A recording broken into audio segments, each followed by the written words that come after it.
Hello and welcome. We're here at the Northampton Center for the Arts to show the premiere of Telling is Healing. And I just wanted to take a quick moment before we start the film to send out some gratitude. First of all, to Northampton Open Media, Al Williams and David Newland, and Liz Walden, who's here, right here with us. Also, the Smith College Theater Department, and Len Berkman, where we did a bunch of the filming. And Maggie Donovan, who's our tech moderator tonight. So glad to have her with us. And John Sheldon, the most magnificent guitarist and accompanist a girl could ever have. And Russ Piotr is here, our wonderful producer, editor, everything man for this film. Thank you so much for being here, Russ. And my dear friend, Suzanne Beck, who will be in the film with me. Her compassion only is as excessive as her genius. And it's so good to be in partnership with her for this piece. And lastly, I want to thank the audience, the people that are coming here and are tuning in to listen. This is my dream come true, that we do everything we can to break the silence around childhood sexual abuse. And so your listening is part of that breaking, and thank you so much for being here. And so here we go with the show.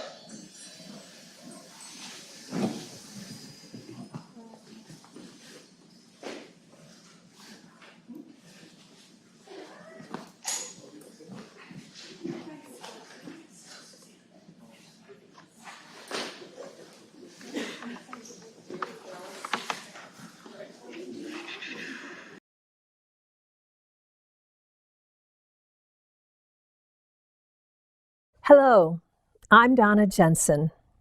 Welcome to Telling is Healing. I'm an incest survivor, and for 20 years, I've worked at shattering the silence that surrounds childhood sexual abuse. I wrote a play and a book and built an organization, all to encourage survivors to tell.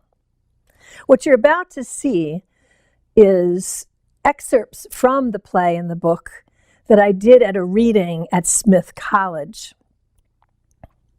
Our program shows where I found safety to remember and mourn what happened to me and to build a life worth living, which are the 3 steps to recovery that I learned from Dr. Judith Lewis Herman.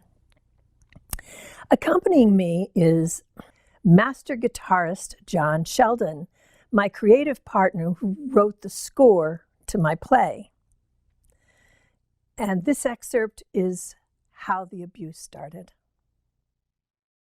We were going for a family picnic to a park that has a river with rapids. Dad brought home an inner tube the day after work, the day before. Mom says we're going to have lots of fun. We get to the park and find a picnic table. Lots of families are there. They've got inner tubes too. Mom's going to set up the picnic while Dad and I ride down the river on our inner tube. Dad and I head to the water. I'm so excited I'm running, which means my 7-year-old body is keeping up with him for once. He walks really fast. We have to walk a long way from Mom. I keep looking back at her. She's unpacking a cardboard box with our picnic stuff. She waves at me every time I look back. We reach the river and step in. Dad sits in the inner tube with his arms and legs hanging over the sides, and he puts me on top of him. We start floating. There's lots of people around yelling and splashing. The pace gets a little bit rushier. The water's taking us faster, and something creepy is happening. Something hard is growing underneath me. He's holding me around my middle, pressing me down onto the hard thing. We come to a dip in the water with rocks on either side. My stomach is full of cement.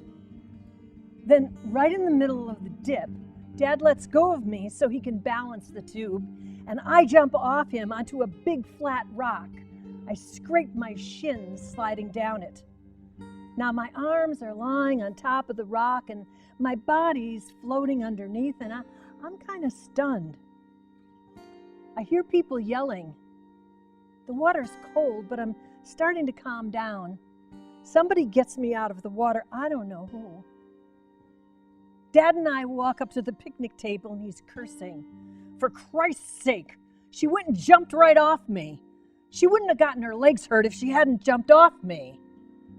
Mom doesn't say anything. As I sit on the picnic bench, she kneels down in front of me and with my feet in her lap and gently holds a towel to my shins. Dad walks off to have a cigarette.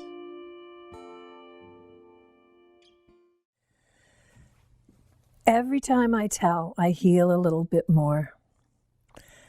Telling can be a painful part of the healing process, but not telling can leave you suffering forever.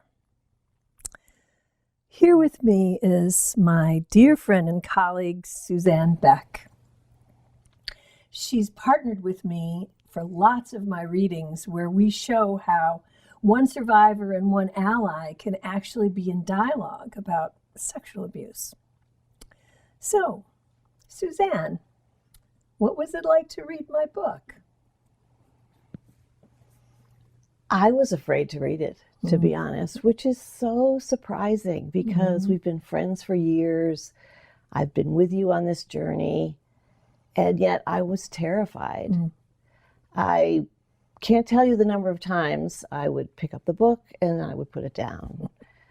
I moved it to my nightstand, and I knew that every day that I wasn't reading the book, I was caught between disappointing you and being afraid that knowing more about the abuse would somehow change our friendship. And then I did read the book, and it wasn't at all what I expected.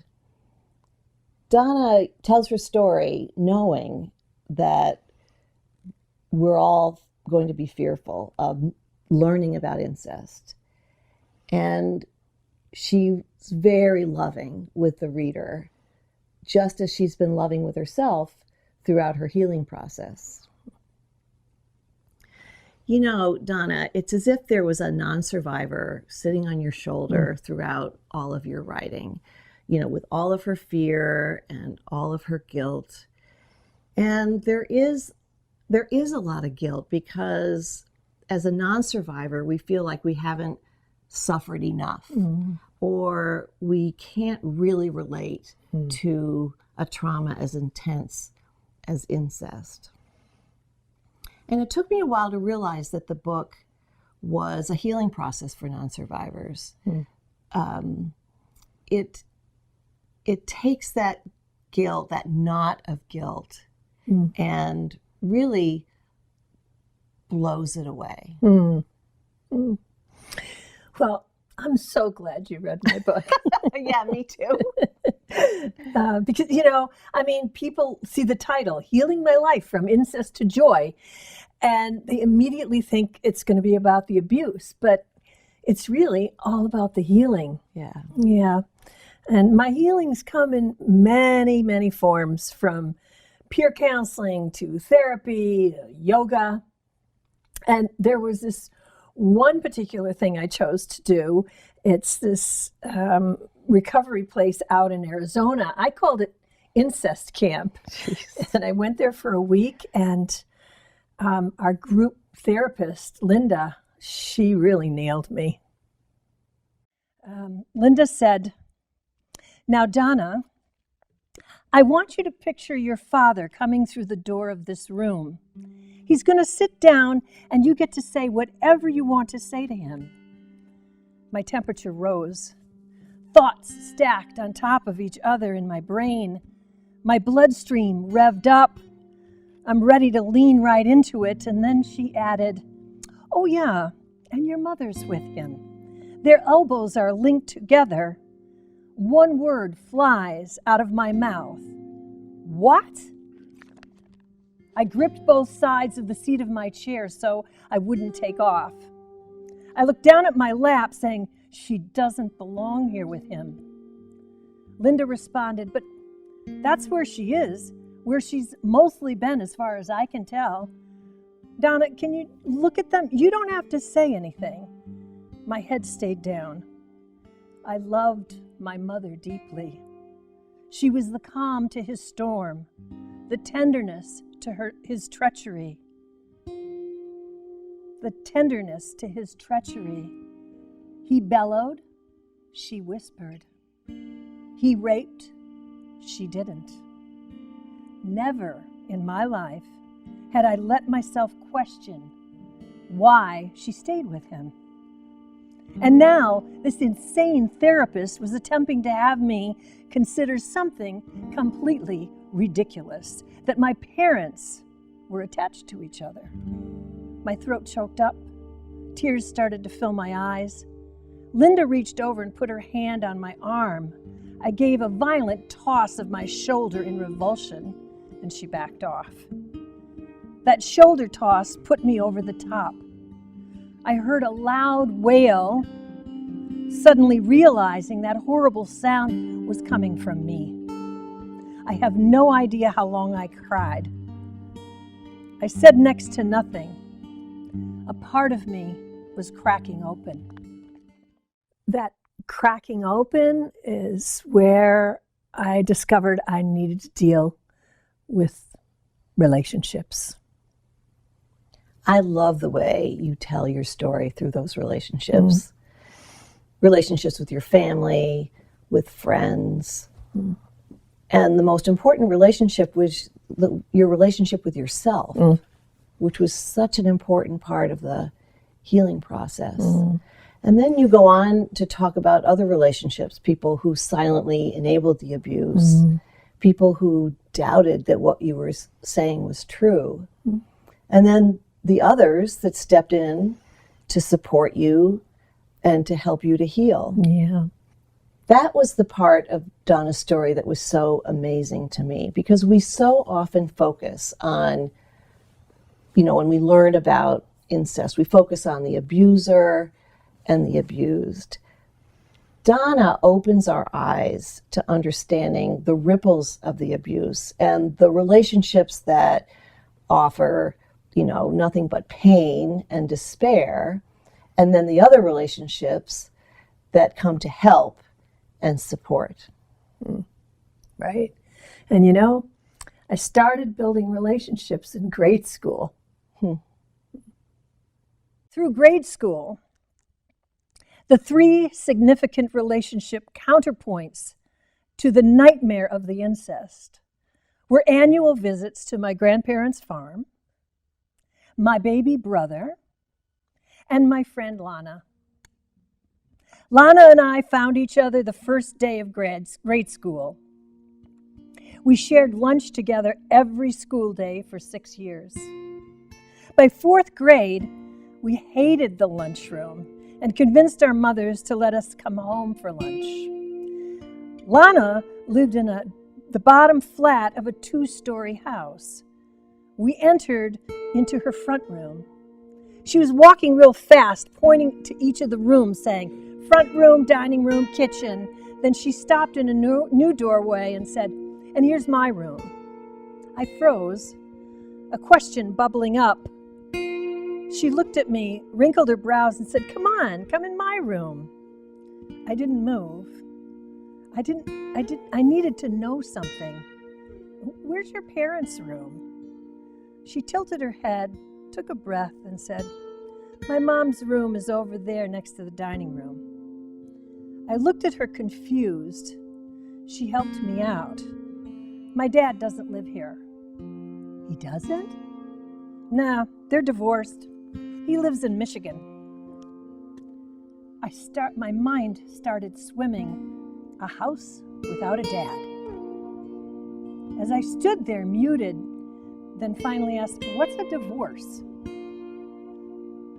Later, one Saturday morning, Dad was in bed yelling, either hungover or maybe still drunk.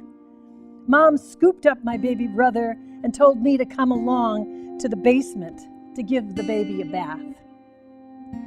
Mom filled one of the deep laundry sinks with warm, soapy water. The sunlight was coming in the little window above the sinks. I suspected Mom was mad at Dad, though she never, ever said so out loud. Staring hard at the window, I said, "Maybe Dad could live in Michigan and we could all have a divorce." Mom's answer was quick and sharp. "Why, Donna Jean, where did you ever get an idea like that? We can't do that." Then she softened her voice a bit and leaned down and said, "You know, sweetie, your father's a very tortured man. When he was a child, his father used to beat him brutally." Lesson learned? By making friends, getting close to people outside the family, I could find out about things like divorce. So all of these relationships that you tell us about, they all help us to understand you and your journey. And they also help us to understand our own part in that. That was certainly true for me. So I have a story of my own to tell.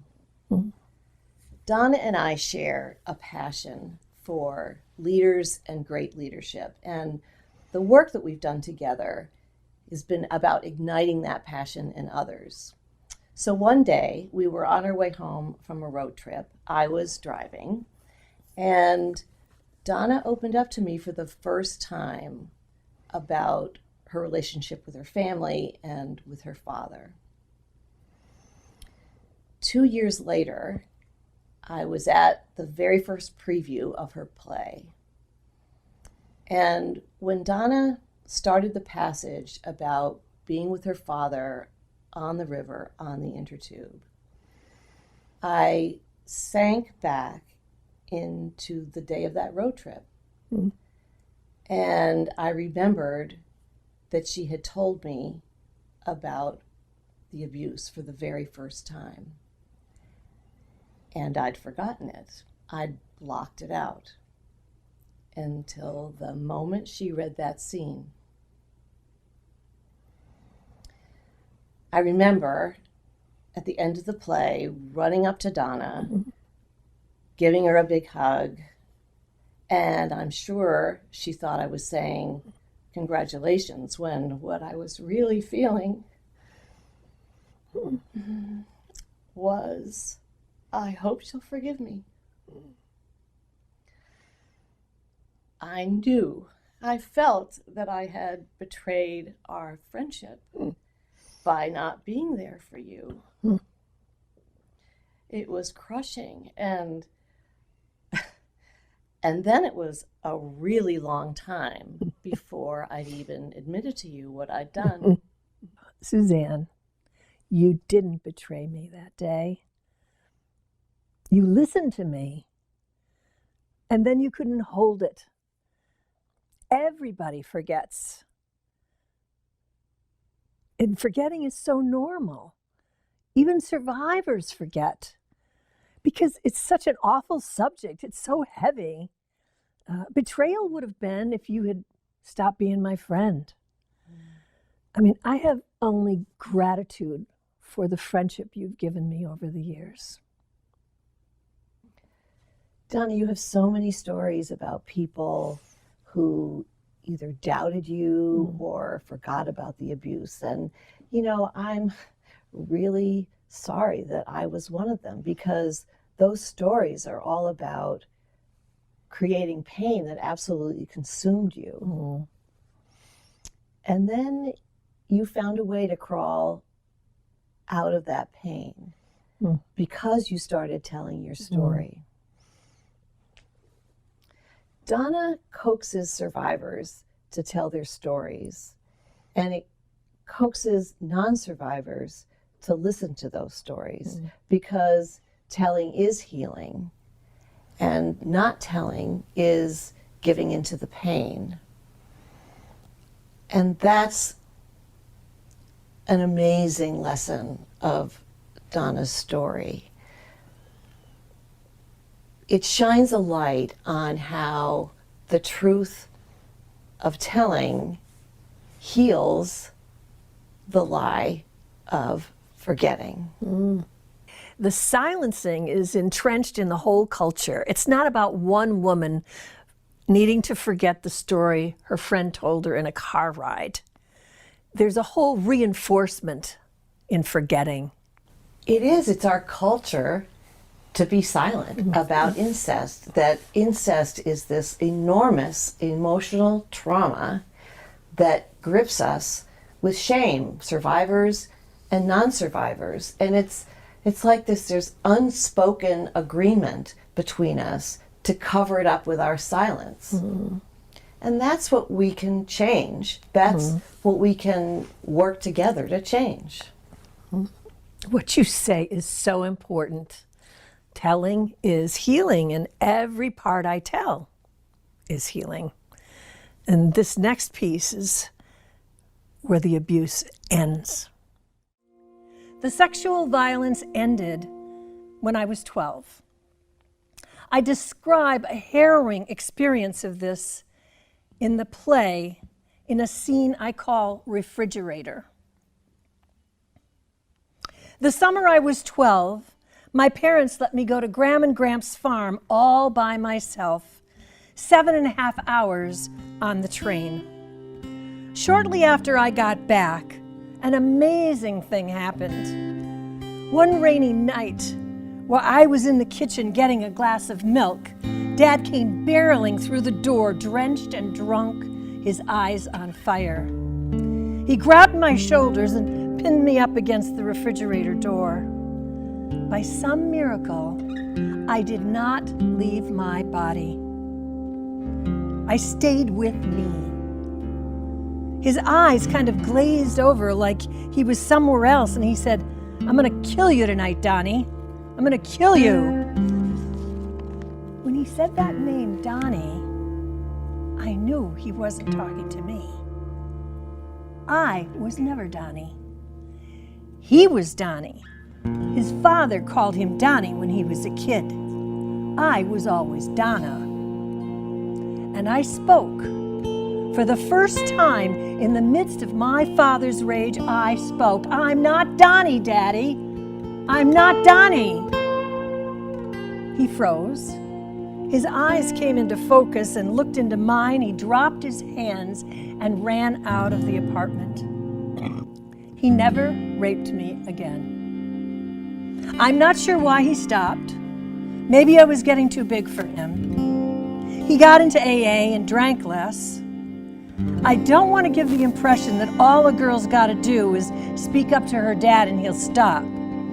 All I know is, from that night on, at least the physical violence stopped. I remember being so relieved to find out that the abuse, physical abuse, ended when you were 12 years old. You know, relieved because I thought, oh, well, that was it. It was over. But of course, that wasn't true.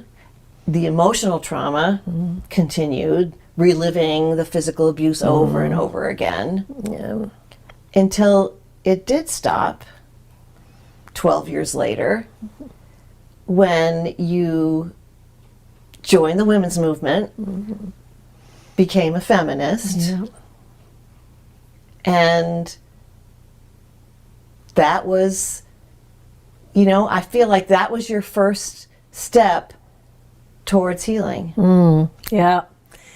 And then my feminism didn't fit with my first marriage.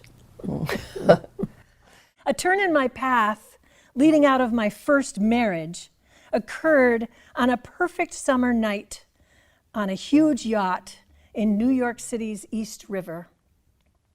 A jazz trio was playing softly on the lower deck. The yacht belonged to my then husband George's boss. I'd had a long day, spending most of it at the Women's Center, on the phone, tracking down stuff for a single mom who'd been burned out of her apartment. She needed everything: clothes, dishes, a couch, a crib. I was hell-bent on finding that crib, and I did. A woman whose twins had outgrown theirs was glad to pass one along, including some sheets and a blanket. I raced over to her place. We packed everything into the back of my Toyota, and I sped down the Brooklyn-Queens Expressway.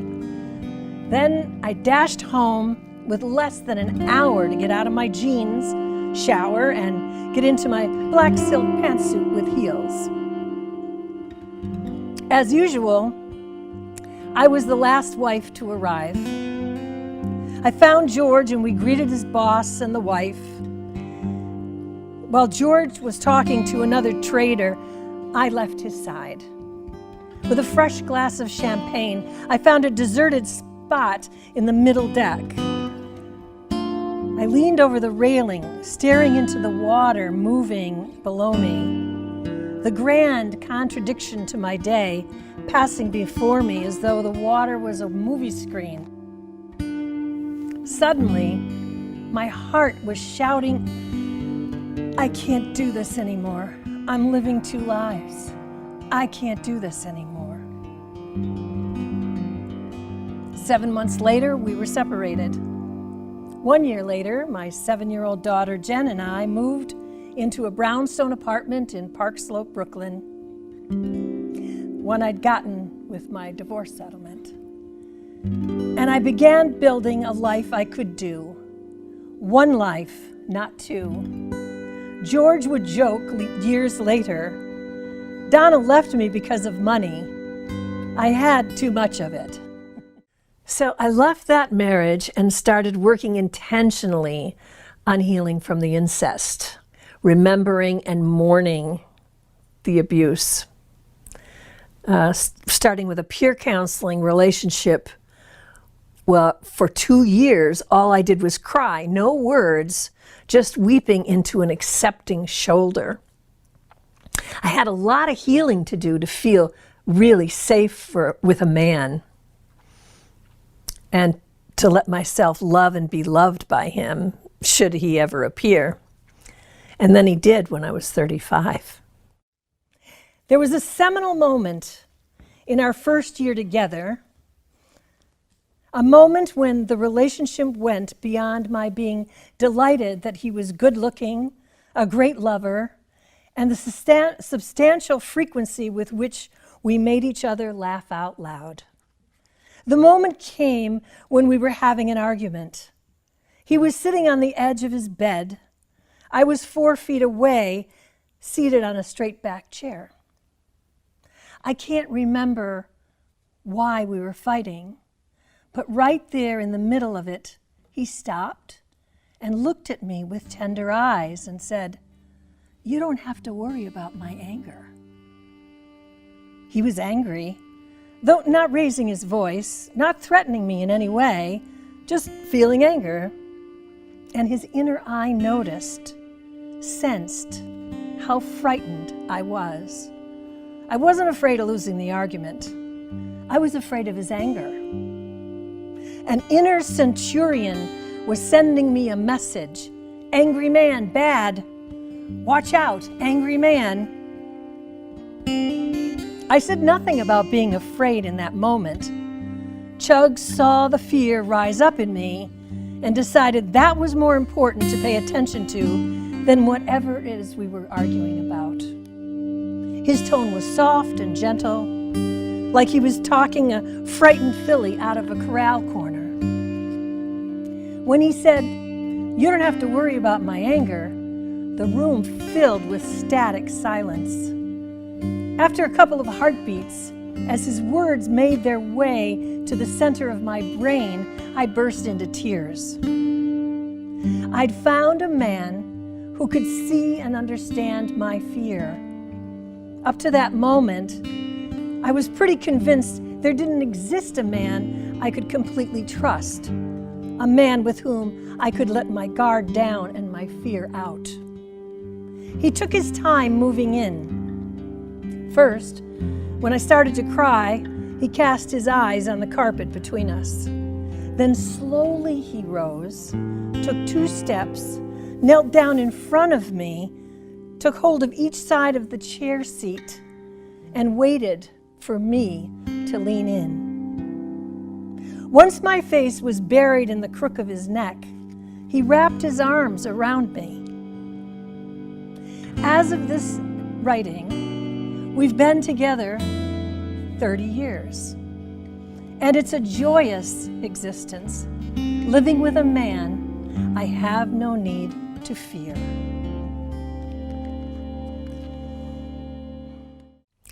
All the healing to open up to Chug included me building a new family, a family of choice that would love and support me. As I've navigated through my recovery from the incest, the family of choice I built would be my ballast. I'm not sure I could have both told the truth and walked away from my first family if there wasn't a second one. Imagine if it were absolutely okay for everyone to choose whomever they want to love and be loved by. I'm mad that there's this assumption that the best place for everyone is in a big old family where everyone shares genes and ancestry and witnesses each other grow up, grow old, and die.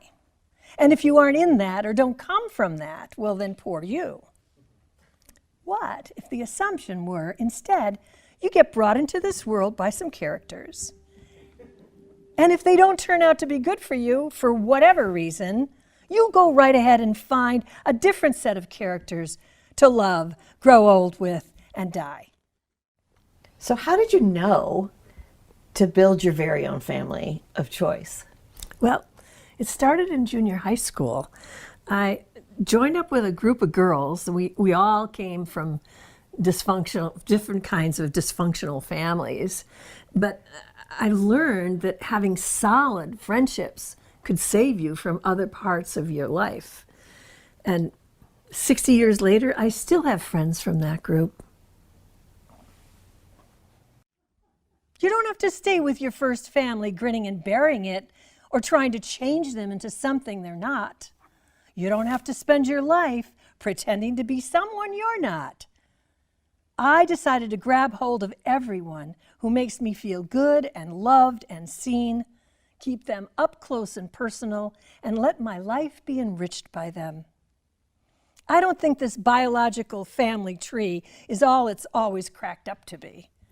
I believe those of us who find ourselves in this predicament ought to do everything we can with lots of support to construct something better for ourselves out of the ruins of our first families. And then in my 20s, I joined the second wave of the women's movement and built 3 women's centers with support groups. And we were telling each other things we never talked about. And I learned about building mutually respectful relationships. Oh, and when my brother abandoned me, I had some men in my life that I loved and trusted, and I just drew them in closer. And, you know, they became the brother my birth brother couldn't be.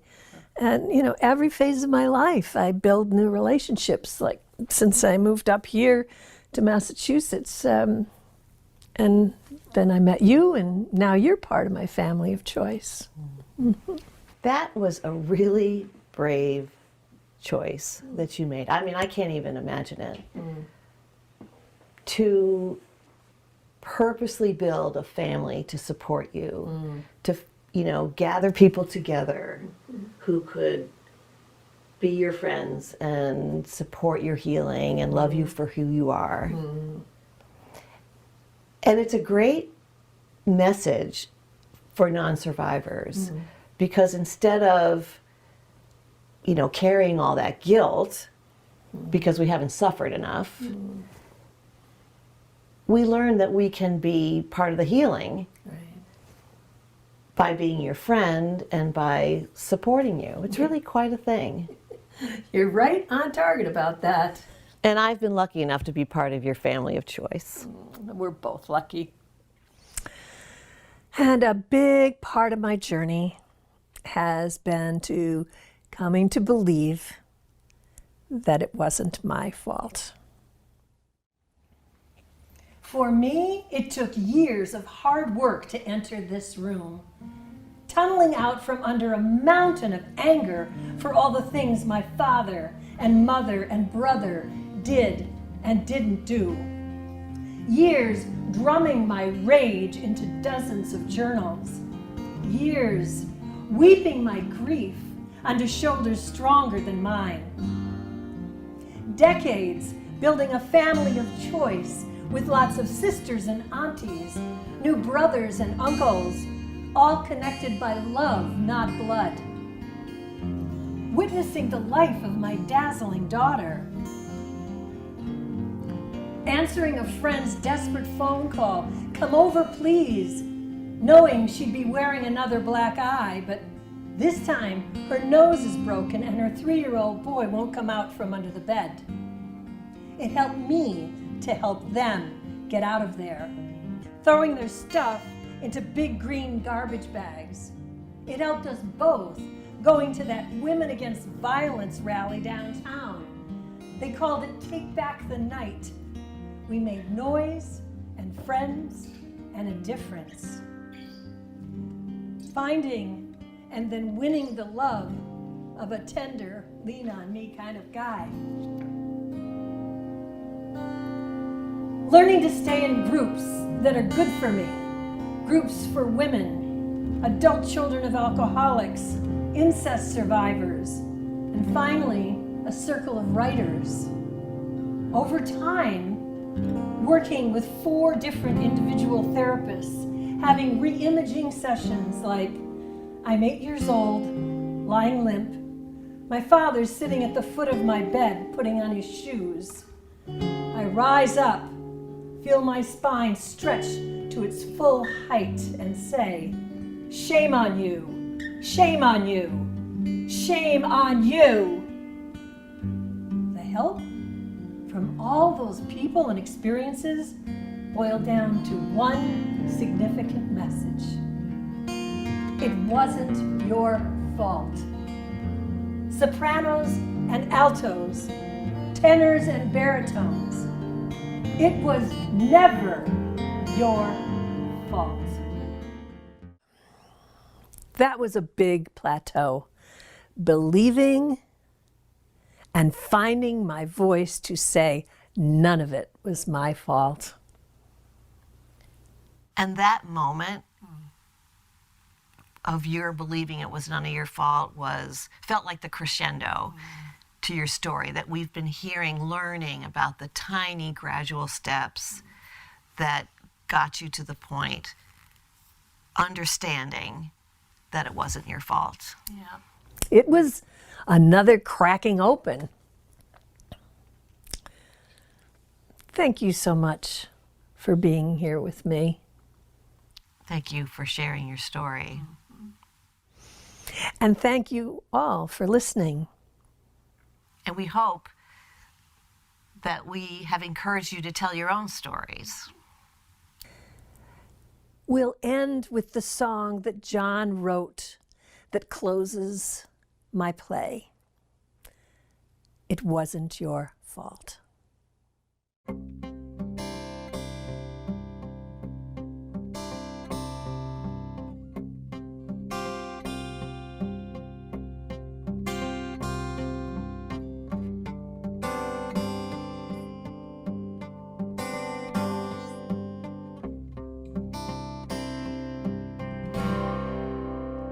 I've got something to say. Don't know if you can hear me. That's okay. Maybe someday you will. You've come a long way. Hasn't always been easy. And I know it's been lonely. And you're lonely still. And when you feel the shame because you took the blame for what happened all those years ago, I just wanted you to know you were still small when you took the fall. You were only doing what you were taught, and it wasn't your fault. It's a mystery to me how people deny, sometimes won't see what's in front of their eyes.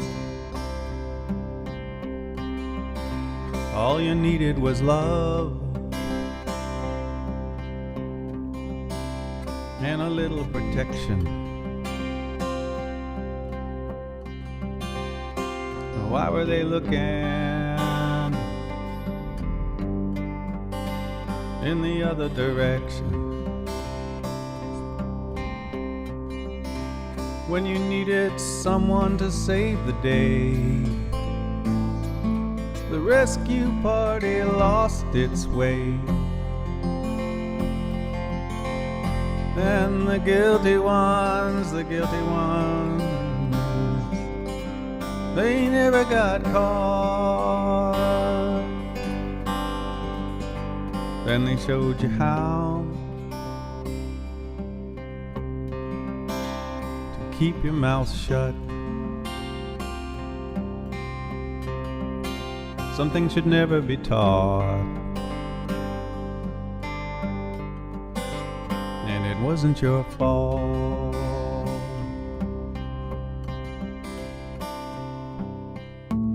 But some lies don't last, and some secrets don't keep. When you finally find the will to speak, you will receive what could never be bought. First time you believe that it wasn't your fault,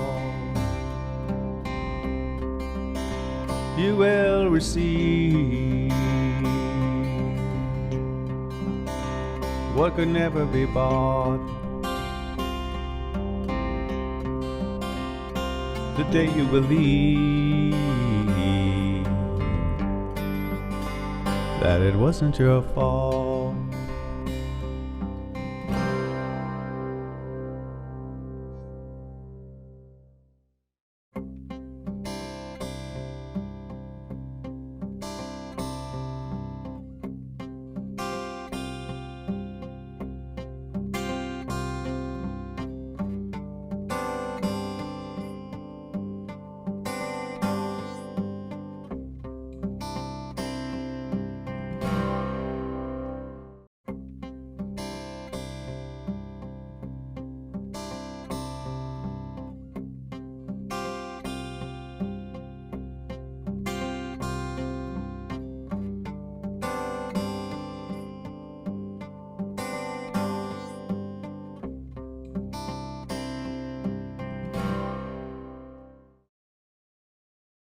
Thank you all for coming. Thank you for your patience with our technical difficulties. It was wonderful. Yeah, it's live. Have you, and you're live. hello at home too. And I'm here with Suzanne, and we just wanted to give people an opportunity if anybody has any questions or comments. And there might be something coming in online, I'm not sure, but we're here to have a bit of a dialogue. Good. So, thank you so much for that. You're so welcome. Yeah, it brought me to tears. You're an amazing writer and human being, and I'm so glad to be part of your writing group. Oh, I'm so glad you're in our group too. She said, I'm an amazing writer and a what else? Did you say that? Amazing human being. An amazing human being. Thank you so much. Yeah. Did you have a question? I just want to make a comment. Like, your song was so beautiful, and I think that song needs to get out there a little bit more, because as a survivor, and for people who are at the early stages of their healing process, to hear that song, it sinks in, and it's so true. When you know that message, the healing deepens, and so I think that song spreads. It's beautiful, John, and it is a beautiful song. and thank you for all that you're doing. You're very Just have a welcome. comment. Thank you. And for those who are here, we actually have the CD of the whole soundtrack from the play that John recorded for us. So, There's a comment. can you pull your mask down just to tell me the There's a comment? comment. It says, "Great piece. Thank you, Donna, for doing all the deep, difficult, and courageous emotional healing." Oh, well, thank you for your comment. That's beautiful. Elizabeth. Hi, I just want to say I'm so proud of you for being a 20-year disruptor, and I'm hoping to follow in your footsteps in that way. And I did have one question. When you said that when you came to believe it wasn't your fault, that brought you to a plateau, what does that mean? Does that mean that you were done, or does that mean you rested there? No, I'm never done. Right, okay. It's a plateau, yes, I'm never done. What it means is once I believed it wasn't my fault, I think I got even more courageous to do the things I do. The book, all of this, yes, it made me braver. It was kind of like the foundation, maybe? Yeah, kind of a foundation or another layer. I think there's probably 3 or 4 foundations to my healing, but yeah, so. Yes, Maggie. Could you tell us more about your friendship, like how you became friends or something? Can we tell you more about our friendship? Yes, and how you became friends. And How did we become friends? You want to say something here? So it started with Donna's consulting work, doing strategic planning for nonprofits, and I ran a nonprofit and we hired her. But you weren't gonna pick me, you had somebody else in mind. Okay. But after the interview, then I've completely forgotten that too. she told me later. I actually was thinking of somebody else, but you were just so good in the conversation. And we just stuck together after that. She was, a great coach, and that led to a great friendship. And I just, it's meant a lot to me to be part of this work. Donna has great visions, and she saw the opportunity for survivors to connect, or to trust that there are allies in their lives, and deepen those relationships. And the work to do this piece, and that we've done, and she's done book readings and that kind of thing, has really opened up for an ally, like the whole, that breach between someone that's had such a significant trauma and yourself, who doesn't share that, to be able to find a pathway to connect us in a way that meant so much to Donna. It's just so worth the journey if you, as a survivor, can take that step and have an ally that's, willing to listen and get over your own stuff about, not being enough to share that story with or something. It's really something. I would say I'm not, I don't make everybody an ally. I mean, she's very special. And we really enjoy thinking together. We do a lot of thinking together, but we also do a lot of laughing together, and we both like fashion a lot. We think about what we're gonna wear. We have much that we share with each other, and there's just a chemistry there. And those are the people I go after, quite honestly. The ones A pursuer. Yeah, I am. All things. When I see someone, she's been pursued by me. But when I see someone that I can feel there's something there to build, I'm relentless, basically. So, yeah, Rathia. I assume you know this, but I wanted to affirm the things, why this little film is such a triumph. In case you don't know it. Tell me. Well, it has the ability to hold emotional space that's so hard to do in any kind of art form. So I felt like so emotionally connected to myself through the whole film. Oh, wow. I think a lot of it has to do with going to your play, but also with the whole time you both were sharing, you were completely in your feelings, in your heart. I never went up in my head or lost attention, and that's so amazing. Oh, So congratulations. thank you. And yeah, you held such a love bond through the whole thing. And I've also never seen a film or a piece of art about what it looks like in action to be an ally to survive. I've never heard anything about it except that book, Allies, the Survivors and Allies, that book. Yeah, I've never Besides read that, I've never heard like a public, dialogue about that and then seeing what it can look like. Yeah. And it's so ironic because I just had like a really hard, like a friend I've been close to for a really long time.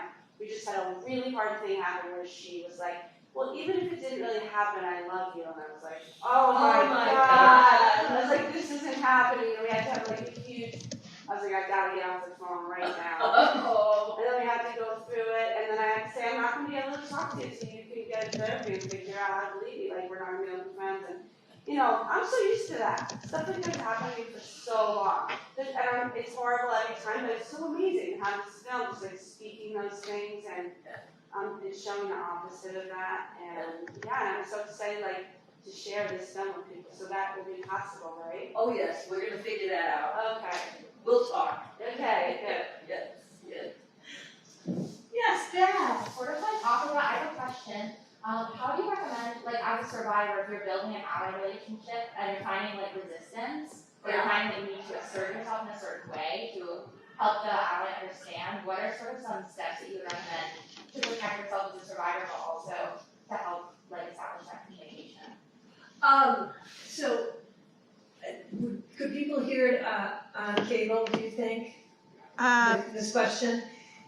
If you sense resistance with, I'm very careful about who I choose to build an allyship with. They've got to have a lot of potential. No, I'm very serious. I'm very serious. And I also make sure that I've got people to fall back on if someone's not responding in a healthy and helpful way. I have others to turn to kind of unload that and what that's all about. I'm not sure I'm answering your question. No, I think the piece about having people to fall back on. Having people to fall back on, being very choosy about who I do build a relationship with, that they're capable of taking the risks that you have to take to build a relationship. I just choose carefully, but I think they're out there. I do think they're out there. And I think there have been people that I have started to build a relationship with that are survivors, that couldn't go the full length of however you have to deal with stuff. I stopped those relationships. I don't, if you can't struggle with me, if you can't fight the fight of keeping connected, whatever that means, then have a great life, but I've got other things I've got to do. I'm very picky, very picky. Yeah. Yes, Elizabeth. Okay, I'll only say this. Crazily, so many things you talked about, I also did Take Back the Night, Women's March in DC, my chosen family. I have daughters who are daughters of my heart. My family of blood does not understand this at all. It's like re-loving myself through these kids and grandkids, etc. And I love that. I just want to say that in your writers group, that it was so helpful that I was able, after being in your writers group, to publicly tell my story for the first time. And it was the most incredible day of my life when I finally was able to publicly speak. I'm so happy for you. Outside of your group. Yeah, that's wonderful. That's wonderful. Maggie. Rick Holmes says, "Thank you for telling Donna. I hope your story reaches receptive ears." Well done. Oh, that's my brother-in-law. Thank you, Vicky. That's so sweet. Good. Yes. Can you say something about the play? Because I haven't had an opportunity to see it, but having read your book and hearing it today, it's just really fascinating to me about all these parts of the story. Because it's a big story, a long story. Yeah. And this is a particular moment too in the evolution of it. Yeah. So I know you've done the play within the last few years locally, and I haven't been able to attend. Do you intend to, make that available to John and I will go anywhere that people will invite us to do the performance. Absolutely, right, John? And we've gone to lots. We've always, wherever we get invited, we will go. They have to feed us, though. But they have to feed us, yes.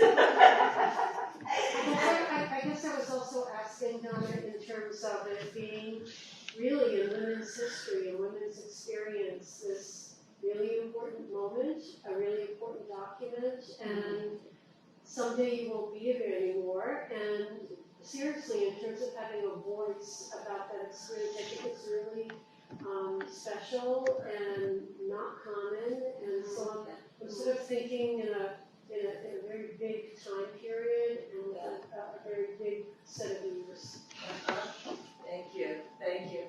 I'll tell you just a little bit about the starting of the play. It took me 7 years to write the play. And it happened shortly after I finally decided I want to tell my story. And I knew I wanted to do it in an art form, not just go to some lecture place and tell the story. I wanted it to be some kind of art that people might be able to take it in better.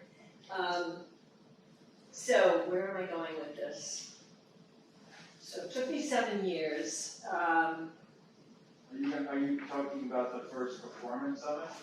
Well, yeah. Is that what you're going towards? I think I was going towards that. And you never know what you're going to build. You never know what's going to happen with what you build.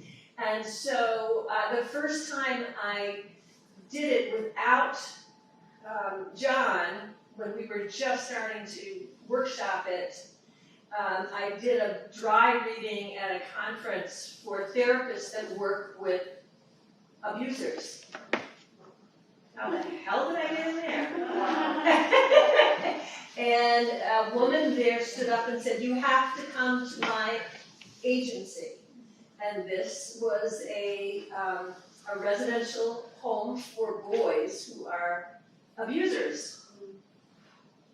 And so the next rehearsal, we had a few people come to our rehearsal for John and I, and they said, "You have to do it. You have to go."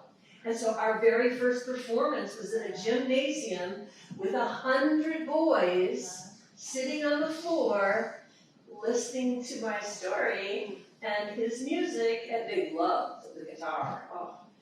But we walked off and we came back and they were silent, and we were going to have a Q&A, and I said to him, "This is going to take 5 minutes." And I just figured they were, just staring at me. 45 minutes later, the principal or the lead said, "We have to stop. They have to go somewhere." They couldn't stop asking questions, and it was just amazing. That's how we started our journey, and that was in 2008. And we went back to that place 7 times, 7 years in a row. And at that place, I have to go one more with this, is that always there was a boy, he was usually way in the back, and he would say something like, "Why do you bother coming to us?" Because they all believed that they were just monsters, And I said, "Because if one boy doesn't ever offend again because they remember us, then it's worth all our work." Yeah. So, I don't know if that was what you were asking me, but that's the story you got. It's an incredible example. It's an incredible example of bringing your words to an audience other than, members of the sisterhood. And Right. So, Right. and that's beautiful to hear. I mean, it puts a little bit of hope. It's a little bit of hope. Yeah. And I can remember going back years later, there were some boys that had been there all along, and they would run up and say, "I live," but when you talk about your bike, they remember pieces of the story. It's amazing. Yeah. So, any other questions or? Well, yes, Lynn. Yeah, I just wanted to ask, on social media, what would be the best way of sharing what you do? Like your books, your play, like what links to share? Because I would like to share and then make sure it's like something you're 100% comfortable with. You can share it anywhere you want, and it's best is just my website, which is timetotell.org. And everything we do is there. So yes, and I invite anybody that wants to have the movie shown anywhere. We're hoping to get it at some conferences and so forth. But anyway, all right. One more comment. Yes. Isn't it amazing? Donna has been such an inspiration for my healing as an adult child with incest. Thank you, Donna, for all your phenomenal writing groups and all you do. I can now openly share my story. Oh, thank you. Whoever said that. Beautiful. All right. Well, I think it's a wrap.